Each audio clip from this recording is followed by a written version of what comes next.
Bienvenue. Aujourd'hui, j'aimerais te parler d'un livre qui m'a profondément marqué. Un livre qui aborde un sujet difficile, parfois inconfortable, mais absolument essentiel si on veut avancer dans sa vie. Ce livre, c'est The Mountain is You de Brianna Wiest. Et son idée centrale, elle est aussi simple que puissante.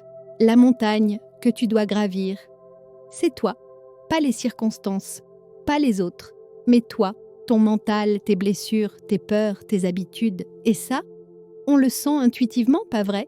Quand on répète les mêmes schémas, quand on veut changer, mais qu'on s'auto-sabote, quand une part de nous résiste, même si on sait que c'est ce qu'il faut faire. Brianna Wiest nous propose justement ça, regarder en face nos mécanismes d'auto-sabotage. Et plutôt que de les juger, les comprendre, les écouter même, elle explique que l'auto-sabotage, c'est souvent une forme de protection, un système que notre cerveau a mis en place il y a longtemps pour survivre face à une douleur qu'on n'a pas su gérer. Par exemple, quelqu'un qui procrastine tout le temps, ce n'est pas par flemme, c'est parfois une peur inconsciente de l'échec ou une manière de rester petit pour ne pas déranger, pour ne pas qu'on le rejette. Tu vois l'idée?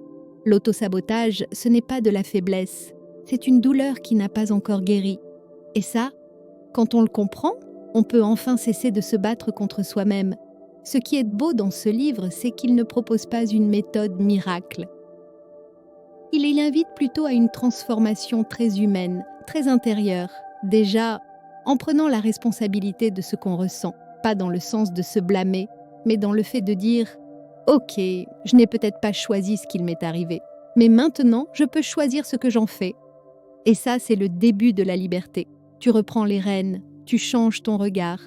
Et doucement, tu reprends confiance en ton pouvoir personnel. Ce que j'ai trouvé touchant aussi, c'est cette idée que le changement ne sera jamais confortable. Et c'est normal. Changer, c'est lâcher une ancienne version de toi. C'est sauter dans l'inconnu. Et parfois, ça fait peur. Mais c'est le prix de l'alignement, de la maturité émotionnelle, de l'authenticité. Et franchement, ça vaut la peine. Si je devais retenir une chose de ce livre, ce serait celle-ci. Chaque fois que tu te sens bloqué, pose-toi la question suivante. Et si ce n'était pas la vie qui me retient, mais moi? Alors oui, ton inconfort actuel peut être le signe que tu es en train d'évoluer. Tu n'échoues pas, tu grandis, tu te désalignes peut-être de ce qui n'est plus toi. Et ça prend du courage, mais ce n'est pas là que la magie commence. Si ce genre de réflexion t'inspire ou simplement te parle, je t'invite à t'abonner, à liker ou à activer la cloche pour ne pas manquer la suite. On est beaucoup, ici, à être sur ce chemin. Et c'est toujours plus doux de le faire ensemble. Tu ne trouves pas? À très bientôt.